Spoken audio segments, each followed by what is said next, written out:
हम उनसे ये पूछना चाहते हैं कि बिहार के सरकारी स्कूलों में नियुक्ति के बजाय नियोजन की नीति लाने वाले लोग कौन हैं। हम उनसे ये पूछना चाहते हैं कि सरकारी स्कूलों में शिक्षा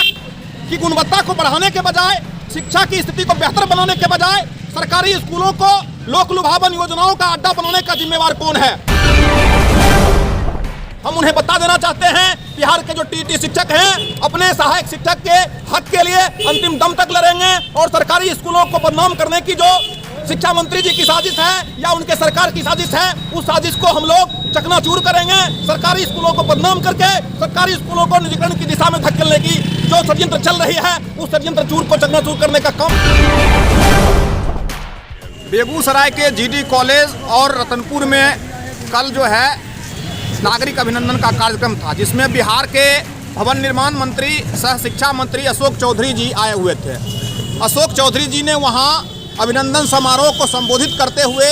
बिहार के सरकारी स्कूलों के खिलाफ और बिहार के सरकारी स्कूलों में कार्यरत नियोजित शिक्षकों के खिलाफ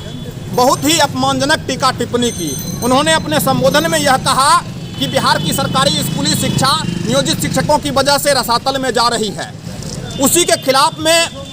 यहाँ पर बेगूसराय के शिक्षक समुदाय में काफ़ी आक्रोश है और टीटी एसटीटी उत्तीर्ण नियोजित शिक्षक संघ बेगूसराय की तरफ से आज यहाँ पर शिक्षा मंत्री अशोक चौधरी का पुतला फूंका जा रहा है। इस कार्यक्रम के जरिए हम बिहार के शिक्षा मंत्री से यह सवाल पूछना चाहते हैं कि वो कहते हैं कि बिहार की सरकारी स्कूली शिक्षा नियोजित शिक्षकों की वजह से रसातल में जा रही है। हम उनसे ये पूछना चाहते हैं कि बिहार के सरकारी स्कूलों में नियुक्ति के बजाय नियोजन की नीति लाने वाले लोग कौन हैं। हम उनसे ये पूछना चाहते हैं कि सरकारी स्कूलों में शिक्षा की गुणवत्ता को बढ़ाने के बजाय, शिक्षा की स्थिति को बेहतर बनाने के बजाय सरकारी स्कूलों को लोक लुभावन योजनाओं का अड्डा बनाने का जिम्मेवार कौन है। वोट जुटाऊ सरकार के लिए वोट जुटाऊ एजेंसी के रूप में सरकारी स्कूलों को तब्दील करने की साजिश का जिम्मेवार कौन है। हम बिहार के शिक्षा मंत्री अशोक चौधरी जी से पूछना चाहते हैं कि बिहार के भीतर में सरकारी स्कूली व्यवस्था में जो इन दिनों एक बेहतरी की स्थिति बनी है, उस बेहतरी की केंद्रीय भूमिका में बिहार के टीटी, सीटीटी, एसटीटी पास शिक्षक हैं, लेकिन बिहार की सरकार टीटी पास शिक्षकों के साथ भी उसी तरह का शर्मनाक रवैया अपनाए हुए है। माननीय सर्वोच्च न्यायालय ने भी अपने न्यायिक सुझाव में कहा कि बिहार के भीतर में जो टीटी पास शिक्षक हैं उनको बेटर पे स्केल दिया जाना चाहिए, लेकिन सरकार माननीय सर्वोच्च न्यायालय के